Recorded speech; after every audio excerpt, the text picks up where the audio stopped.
Hi guys, welcome to Quick Chat with Venkatesh. So on to my favorite topic. అదేంటంటే youngsters, uncap players.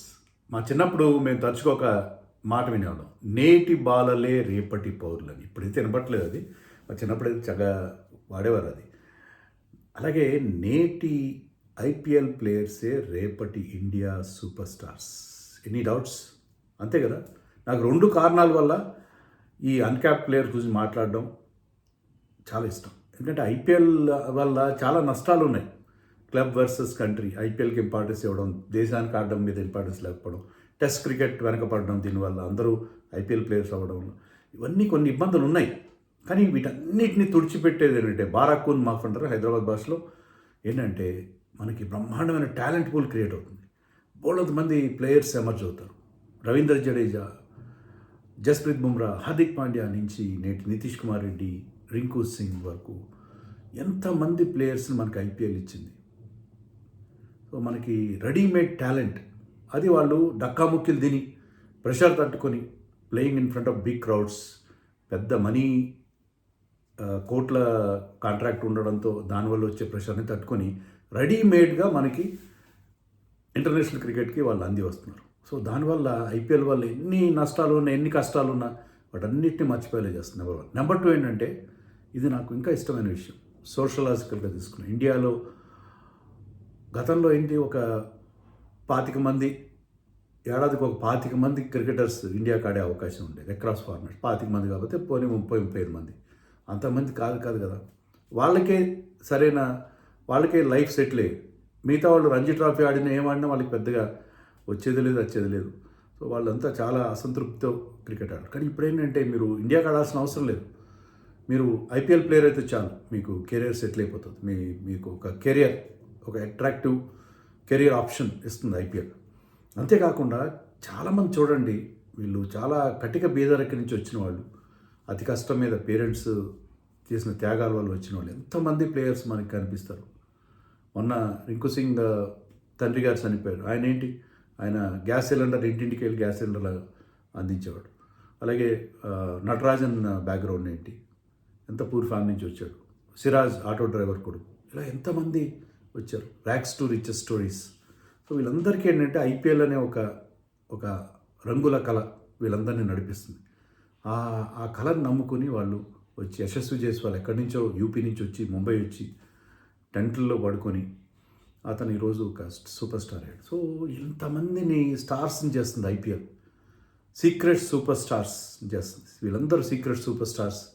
మరి ఈసారి అలాంటి secret super stars ఎవరున్నారు అనేది ఈ వీడియోలో చూద్దాం. వీడియోలో అంటే నా ఉద్దేశం ఏంటంటే, వీళ్ళు వాళ్ళ టీమ్స్కి ఎంతో ఉపయోగపడతారు కాదు, వీళ్ళు మనకి ఇండియన్ టీంకి ఎంతవరకు కలిసి వస్తారు, ఎలాంటి ఎక్సైటింగ్ ప్లేయర్స్ ఉన్నారు. వీళ్ళు రేపొద్దున మనం ఇండియా కలర్స్లో చూసే అవకాశం ఉంది వీళ్ళని. వాళ్ళ గురించి మనం మాట్లాడదాం. తాజాగా ఎల్ఎస్జీ కోచ్ జస్టిన్ ల్యాంగర్ చెప్పాడు, వాళ్ళ దగ్గర ఒక ప్లేయర్ ఉన్నాడు, అతని పేరు ముకుల్ చౌదరి, కీపర్ బ్యాట్స్మెన్. నాకు ఒక 4 నెలలు టైం ఇవ్వండి, ఇండియాకి నెంబర్ 6, నెంబర్ 7 ఆడే ఒక బ్యాట్స్మెన్ని తయారు చేస్తాను ఇతని నుంచి అని చెప్పి. ఇది మనకు కావాల్సింది ఏంటంటే, వీళ్ళు వాళ్ళ ఐపీఎల్ టీమ్స్కి వాళ్ళు పర్ఫామ్ చేసినా చేయకపోయినా, దానికంటే చేస్తే కూడా మంచిదే, చేసి వాళ్ళు ఇండియాకి అంది వస్తే, మనకి ముఖ్యంగా ఫాస్ట్ బౌలింగ్లో, ఆల్రౌండర్స్ విషయంలో, స్పిన్ బౌలర్స్ విషయంలో అన్ని రకాలుగా మనకి ప్లేయర్స్ కావాలి కదా. సో నెక్స్ట్ వరల్డ్ కప్తో పాటు ఒలింపిక్ గోల్డ్ని కూడా మనం ఆశిస్తున్నాం. దాంట్లో ఏంటంటే, మనకి ఎంత మంచి టీం తయారైతే అంత మంచి టీం కావాలి. ఆ నేపథ్యంలో మనం ఈ యంగ్స్టర్స్, అన్క్యాప్ ప్లేయర్స్ని చూడాలి. నేను ఎవరి గురించి మాట్లాడుతున్నానంటే, ఆల్రెడీ ఆడిన వాళ్ళు కాదు, కొత్తగా పిక్చర్లోకి వస్తున్న వాళ్ళు, ఈ సీజన్లో కొత్తగా ఎంట్రీ అవుతున్న వాళ్ళు ఏ విధంగా మనకి వాళ్ళు ఎవరు, ఏ విధంగా మనని ఇంప్రెస్ చేయబోతున్నారు అనేది ఒకసారి లుక్ చేద్దాం. అది కూడా వాళ్ళ కేటగిరీ వైజ్, అంటే వాళ్ళ స్కిల్ వైజ్. ముందుగా కీపర్ బ్యాట్స్మెన్ ఎక్సైటింగ్ ఉన్నారు, 4 ఉన్నారు ఎక్సైటింగ్ కీపర్ బ్యాట్స్మెన్. దాంట్లో ఫస్ట్ అండ్ ఫార్మోస్ట్ ఎక్కువ అమౌంట్ 14.2 crores చెన్నై తీసుకున్న కార్తిక్ శర్మ ఇది 6 హిట్టింగ్ మిషన్, 6లు కొడతాడు. రాజస్థాన్ చెందినవాడు, 6 మీద 6 కొట్టే ఎబిలిటీ ఉన్న ప్లేయర్. సో ఆ 6 హిట్టింగ్ ఎబిలిటీతో అతను టీంలోకి వచ్చాడు. చాలా హై రెప్యుటేషన్తో వస్తున్నాడు 6 హిట్టింగ్ ఎబిలిటీ. అంటే అతను స్పిన్నర్స్ని కూడా, మంచి స్పిన్నర్స్ని కూడా అతను 6లు కొట్టాడు మన డొమెస్టిక్ టోర్నమెంట్లో. దాంతో ఏంటంటే, అది మరొక శివం దుబే టైప్ ఆఫ్ బ్యాట్స్మెన్ అవుతాడు. అందులో కీపర్ బ్యాట్స్మెన్ అతను. కీపర్ బ్యాట్స్మెన్గా మరి ధోనీలాగా అవుతాడా, శివం దుబేలాగా అవుతాడా, మొత్తం 6 హిట్టింగ్ ప్లేయర్ అండ్ స్పిన్ బ్యాషర్గా అతనికి మంచి రెప్యుటేషన్తో వస్తున్నాడు కార్తీక్ శర్మ. తర్వాత మన హైదరాబాద్ టీంలో, సన్ రైజర్స్ టీంలో సలీల్ అరోరా కూడా బ్రహ్మాండమైన పంజాబ్ చెందినవాడు. అభిషేక్ శర్మ స్కూల్ నుంచి అభిషేక్ శర్మ, రమణ్ దీప్ సింగ్, నమన్ ధీర్, ప్రభ్ సిమ్రన్ సింగ్ వీళ్ళ స్కూల్ నుంచి వచ్చినవాడు. ఇతను కూడా సిక్స్లు ఎలా కొట్టాడు మొన్న ఇంటర్ స్క్వాడ్ మ్యాచ్ల్లో, ఒక ఓవర్లో 5 సిక్స్లు కొట్టేశాడు. అలా సిక్స్ల మీద సిక్స్లు 80 కొట్టాడు ఒకటి. చాలా చాలా చాలా ఇంప్రెసివ్గా అతను పర్ఫామ్ చేశాడు. అతను 11లోకి వస్తాడన్న నమ్మకం చాలామందికి లేదు, ఎందుకంటే అనికేత్ వర్మ లాస్ట్ సీజన్లో బ్రహ్మాండమైన ఫినిషింగ్ టచ్ ఇచ్చాడు. మరి అనికేత్ వర్మని డిస్ప్లేస్ చేస్తారా, అతను ఎవరిని ప్లేస్లో ఆడిస్తారు? నన్ను అడిగితే ఆ లియామ్ లివింగ్స్టన్ ఆడించకపోతే నష్టమే ఉంది. ఇంటర్ స్క్వాడ్ మ్యాచ్లో కూడా ఏమాత్రం అతను ఇంప్రెసివ్గా ఆడలేదు. మీరు అనికేత్ వర్మని ఆడించుకోండి, సలీల్ అరోరాని ఆడించుకోండి, అతను పక్కన పెట్టండి. అతను బౌలింగ్ కూడా పెద్ద గొప్పే ఉండదు. అతను 13 కోట్లు పెట్టి తీసుకున్నాం కాబట్టి ఆడించాలన్న రూల్ ఏమీ లేదు. సో లియామ్ లివింగ్స్టన్ పక్కన పెట్టి సలీల్ని, అనికేత్ని ఇద్దరిని ఆడించుకోండి. You trust your Indian talent. అంతకైతే మీరు బ్రైడన్ కార్స్, యశాన్ మలింగా కూడా అతను కూడా చేరాడు కాబట్టి ఇద్దరు ఫారిన్ ఫాస్ట్ బౌలర్స్ని ఆడించుకొని లియామ్ లివింగ్స్టన్ పక్కన పెట్టేసి సలీల్ అరోరా అతను ఉన్న టెరిఫిక్ ఫామ్లో అతను ఆడించుకోండి. ఈ లుక్స్ వెరీ గుడ్. అతను 6 సీటింగ్ అబిలిటీ మామూలుగా లేదు. చాలా చాలా పెద్ద సిక్స్లు, ముఖ్యంగా స్ట్రైట్ సిక్స్లు కొడుతున్నాడు. ఈ లుక్స్ సీరియస్ టాలెంట్. తర్వాత తేజస్వి దహియా అని ఉన్నాడు. తేజస్వి దహియా కేకేఆర్లో కూడా వాళ్ళకి మిడిల్ ఆర్డర్ కొంచెం ఇఫీగా ఉంది. దాంట్లో అతను ఖచ్చితంగా ఫిట్ అవుతాడు. తేజస్వి దహియా కూడా looking is from Delhi. So Sehwag fan అతను, సెహ్వాగ్ స్టైల్ ఆడాలని అతని కోరిక. సో తేజస్వి సింగ్ అంటున్నారు, తేజస్వి దహియా అంటున్నారు. చాలా చాలా ఇంప్రెసివ్గా ఉన్నాడు. సో కేకేఆర్లో వాళ్ళకున్న కొంచెం ప్రాబ్లం కనిపిస్తుంది మిడిల్ ఆర్డర్లో. అతను ఆడించుకుంటే చాలా బాగుంటుందేమో అని అతనికి అవకాశం వస్తుంది. అవకాశం వచ్చే పరిస్థితి మనకు కనిపిస్తుంది. అలాగే ముకుల్ చౌదరి గురించి ఆల్రెడీ చెప్పాను, LSG టీంలో ఇతను కూడా 2.6 crores పెట్టి తీసుకున్నారు, రాజస్థాన్ చెందినవాడు. సైద్ ముష్తాకల్లో 198 స్ట్రైక్ రేట్తో ఆడాడు. సో ఇతను కూడా మంచి సిక్స్లు కొడతాడు and is a proper good looking batsmen కూడా. సో ముకుల్ చౌదరి, తేజస్వి దహియా, కార్తిక్ శర్మ, సలీల్ అరోరా ఈ మంచి కేపర్ బ్యాట్స్మెన్ ట్రెడిషన్ ఉంది కదా మనకి. మంచి వాళ్ళు చాలా సూపర్ స్టార్స్ అవుతున్నాయి. వీళ్ళందరూ నలుగురిలో ఒకరైన secret super star, real super star అయ్యే అవకాశం నాకు అనిపిస్తుంది. తర్వాత ఆల్రౌండర్స్ మనకు కావాల్సింది. ఆల్రౌండర్స్ ఎంతమంది ఉంటే అంతమంది కావాలి, ఎందుకంటే ఇంటర్నేషనల్ క్రికెట్లో ఇంపాక్ట్ ప్లేయర్ రూల్ ఉండదు. సో ప్రశాంత్ వీర్ మరొక జడేజా అవుతాడా? ప్రశాంత్ వీర్ కానీ కార్తిక్ శర్మ కానీ ఆ ప్రెషర్ ఉంటుంది. But Prashant Veer serious talent, left arm స్పిన్నర్తో పాటు బిగ్ 6 సీటింగ్ ఎబిలిటీ ఉండే ప్లేయర్. వీళ్ళందరూ 6 సీటింగ్ కొడుతున్నారు. వీళ్ళందరూ ఏంటంటే రోజుకు ఒక 100 సిక్స్లు కొట్టాలని టార్గెట్ నా రేంజ్ హిట్టింగ్ ప్రాక్టీస్ చేస్తున్నారు. వీళ్ళు కొత్త కుర్రాళ్ళు ఏమాత్రం ఒళ్ళు దాచుకోకుండా భయంకరమైన సాధన చేస్తున్నారు. ఆ సాధన ఫలితంతోనే వాళ్ళు ఈరోజు ఈ స్టేజ్కి వచ్చి కోట్ల రూపాయలు పలుకుతున్నారు ఆక్షన్లో. అంటే విత్ నో బ్యాక్గ్రౌండ్, చాలా చాలా మామూలు ప్యాక్. వీళ్ళు ఎవరికి ఇంగ్లీష్ రాదు. మీరు చూడండి, వీళ్ళందరూ సొఫిస్టికేటెడ్, కాన్వెంట్ ఎడ్యుకేటెడ్ కాదు. వీళ్ళు ఇంగ్లీష్ మాట్లాడడం చూస్తే నాకు సంతోషం అనిపిస్తుంది. ఎందుకంటే వాళ్ళు కాన్వెంట్లో చదువుకున్న వాళ్ళు కాదు, వాళ్ళు సొఫిస్టికేటెడ్గా చదువుకున్న వాళ్ళు కాదు. గ్రామాల నుంచి వచ్చిన వాళ్ళు, పూర్ ఫ్యామిలీ నుంచి వచ్చిన వాళ్ళు. సో వీళ్ళందరూ వస్తున్నారు మనకి. అది కదా మనకు కావాల్సింది. ఇండియాలో ఎక్కువ మంది వీళ్ళే ఉన్నారు కదా, వీళ్ళ నుంచి మనకి స్టార్స్ పుట్టుకురావాలి. అంతేగాని ఏదో ఒక మన ఆల్రెడీ ఉన్న ప్లేయర్స్ కొడుకులు లేకపోతే బిజినెస్ మ్యాన్ కొడుకులు వాళ్ళు కాదు కదా మనకు కావాల్సింది. So I think this man Prashant Veer కూడా ఆ కేటగిరీ వాడు. So I think he will be a big success అవ్వాలని మనం కోరుకుందాం. తర్వాత మన శివంగ్ కుమార్ ఫ్రమ్ ఇతను కూడా మంచి బ్యాటింగ్ కూడా చేయగలడు. శివంగ్ కుమార్ బిగ్ హిట్స్ కొట్టగలడు and is a left arm chinaman bowler, wrist spinner. Inter squad మ్యాచ్లో ఇంప్రెస్ చేశాడు. అతని గుగ్లీల్ని పసిగట్టడంలో బ్యాట్స్మెన్ ఇబ్బంది పడ్డారు, నేను చూశాను మ్యాచ్లో. డెఫినెట్గా చాలామంది బ్రైడన్ కార్స్ లాంటి వాళ్ళకైతే అసలు they no clue at all. So అలాంటి బౌలర్ అయితే సో ఇంప్రెస్ చేశాడు. Is looking good and big hitting కూడా చేయగలడు. మరొక లెఫ్ట్ ఆర్మ్ చైనామన్ ఉన్నాడు, క్రైన్స్ పుదెత్ర, కానీ అతనికంటే ఇతను బ్యాటింగ్ కూడా చేయగలడు. ఇతను ఆ ఇంటర్ స్క్వాడ్ మ్యాచ్లో అతనికంటే ఇతను బాగా పర్ఫామ్ చేశాడు. సో శివంగ్ కుమార్ కూడా అవకాశం వచ్చే సూచన నాకు కనిపిస్తుంది. ఇంకొక ప్లేయర్ ఉన్నాడు, మనం ఎప్పుడు కూడా ఈ స్పిన్ బౌలింగ్ ఆల్రౌండర్స్కి వచ్చి మాట్లాడుతున్నాం, రామకృష్ణ ఘోష్ చెన్నై టీంలో ఉన్నాడు. చెన్నై టీంలో ఉంటే అడ్వాంటేజ్ అండి, చెన్నై వాళ్ళు బాగా స్థాన పెడతారు కొత్త ప్లేయర్స్. వాళ్ళు ఇండియాకి అందిస్తున్నారు చాలామందిని, మన్ప్రీత్ గోని నుంచి ఎంతమందిని అందించారు వాళ్ళు. సో ఈ ప్లేయర్ రామకృష్ణ ఘోష్ మహారాష్ట్రకి సేమ్ వాళ్ళ కెప్టెన్ రుతురాజ్ టీంకి ఆడతాడు. అతను విజయ్ హజార్లో ఒక మ్యాచ్లో 7 వికెట్లు తీశాడు. విజయ్ హజార్లో 2 మ్యాచ్లో 50s చేశాడు. ఒక మ్యాచ్లో అయితే 200 స్ట్రైక్ రేట్తో ఒక 70 కొట్టాడు. మంచి 6 హీటింగ్ చేస్తున్నాడు, బౌలింగ్ బాగా చేస్తున్నాడు. Is much better bowler than batter. But ఏంటంటే బౌలింగ్ ఆల్రౌండర్స్ కావాలి కదా ఫాస్ట్ బౌలర్స్లో. Is a bowler, he can swing the ball. So అతనికి ఛాన్స్ వస్తుందా, వస్తే కనుక ఈజ్ లుకింగ్ వెరీ గుడ్. మనకి ఆ సీమ్ బౌలింగ్ ఆల్రౌండర్స్ కావాలి కదా. So is a seam bowling allrounder. చాలా చాలా ఇంట్రెస్టింగ్. అలాగే మీకు ఈవెన్ ఆర్సీబీలో ఇద్దరు ఉన్నారు. కనిష్క్ చౌహాన్ చాలా బాగా పర్ఫామ్ చేశారు అండర్-19 వరల్డ్ కప్లో. అతను ఆఫ్ స్పిన్ వేస్తాడు, మంచి బ్యాటింగ్, డౌన్ ద ఆర్డర్, చాలా క్రైసిస్లో బాగా ఆడగల బ్యాటర్ అతను. మరి అతనికి ఛాన్స్ ఆర్సీబీ టీంలో ఛాన్స్ రావడం కాదు. అతను బిహాన్ మల్హోత్రా కూడా ఆఫ్ స్పిన్ వేస్తాడు, left hand batsmen, top order batsmen. అతనికి ఏంటంటే అక్కడ వెంకటేష్ అయ్యర్కే 11లో ఛాన్స్ వచ్చే పరిస్థితి లేదు కాబట్టి. బట్ దే ఆర్ వాళ్ళని నర్చర్ చేస్తారు, వాళ్ళని బాగా. వాళ్ళు ఏంటంటే rubbing shoulders with somebody Virat Kohli, Bhuvneshwar Kumar వీళ్ళందరితో కలిసి ఆడుతుంటే వాళ్ళకి ఏంటంటే ఏదో ఒక రకంగా ఇండియాకి అంది వస్తారు. వాళ్ళు ఈ టీంలో ఆర్సీబీలో మ్యాచ్ ప్రాక్టీస్ ఉంటుందని అనుకోను నేను, కానీ వాళ్ళతో ఆడుతూ విరాట్ కోహ్లీ వర్క్ ఎథిక్ అంది, ఎలా ప్రాక్టీస్ చేస్తున్నాడు, అతని డైట్ ఏంటి, ఇవన్నీ చూస్తే ఏంటంటే వాళ్ళ గేమ్ కూడా నెక్స్ట్ లెవెల్కి వెళ్ళిపోతుంది.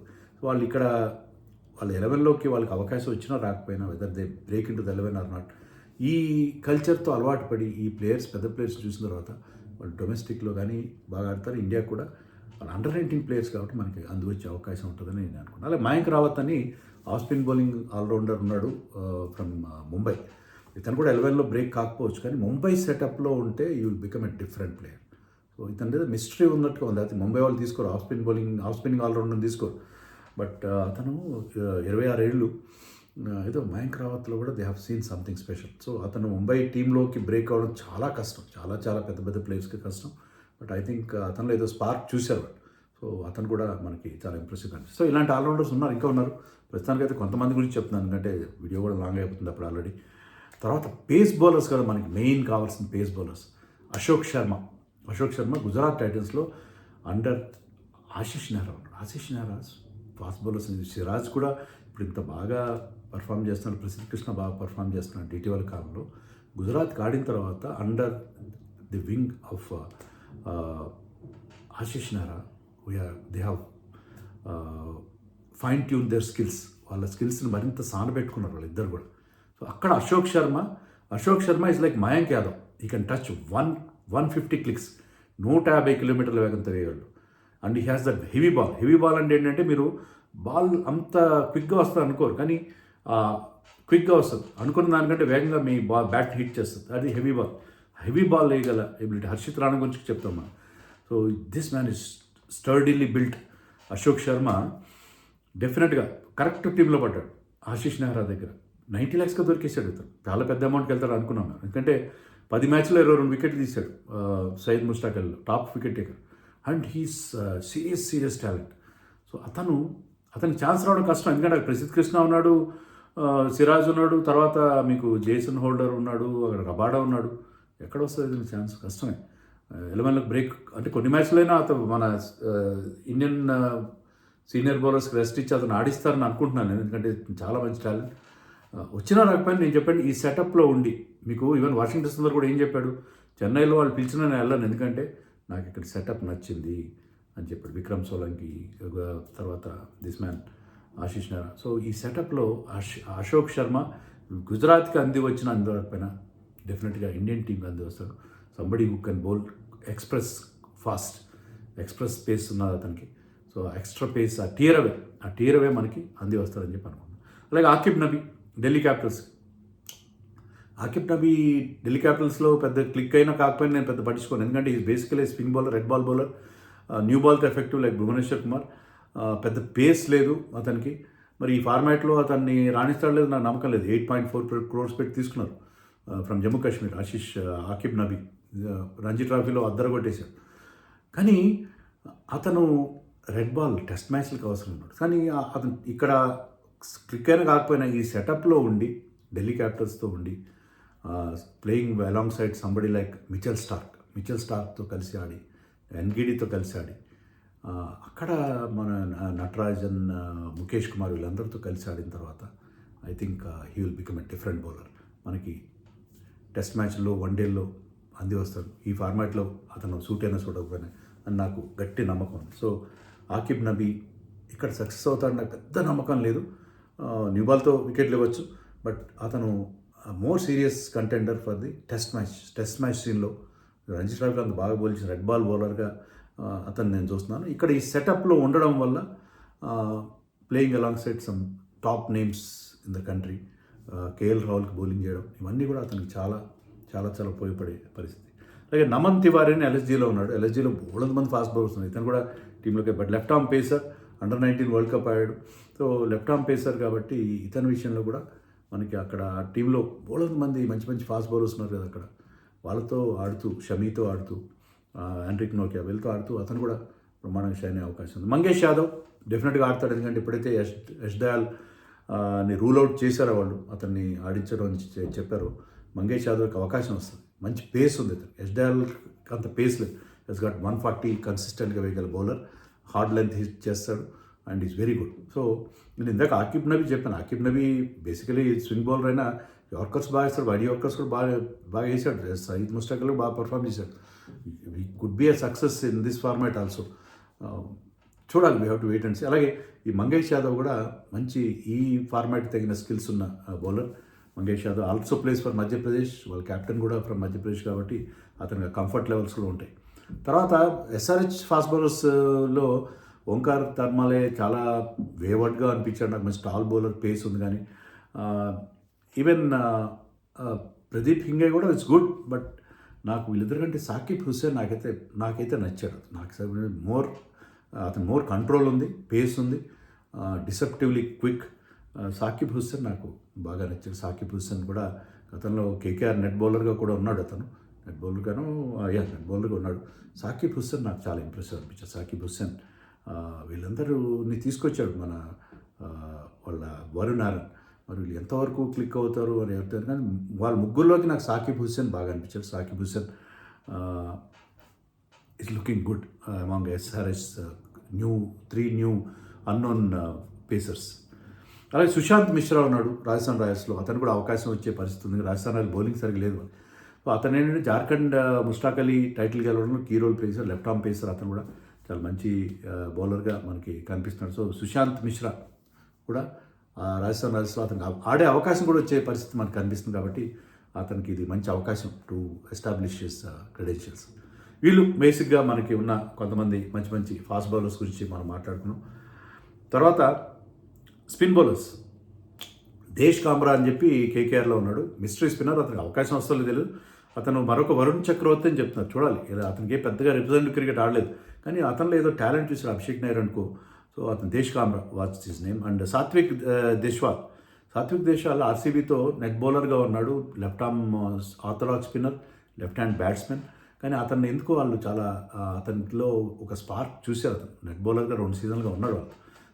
అతన్ని టీంలోకి తీసుకున్నారు. మరి అవకాశం కష్టం, ఆర్సీబీ టీంలోకి బ్రేక్ అవ్వడం చాలా చాలా కష్టం. బట్ అతనికి ఇది మంచి ఛాన్స్, అతను తన టాలెంట్ మరింత పట్టుకోవడానికి. అలాగే విశాల్ నిషాద్ అని పంజాబ్ కింగ్స్లో ఉన్నాడు. ఇతను కూడా ఛాన్స్ వస్తా, లెగ్ స్పిన్ బౌలర్, కొంత మిస్టరీ కూడా ఉంది ఇతని దగ్గర.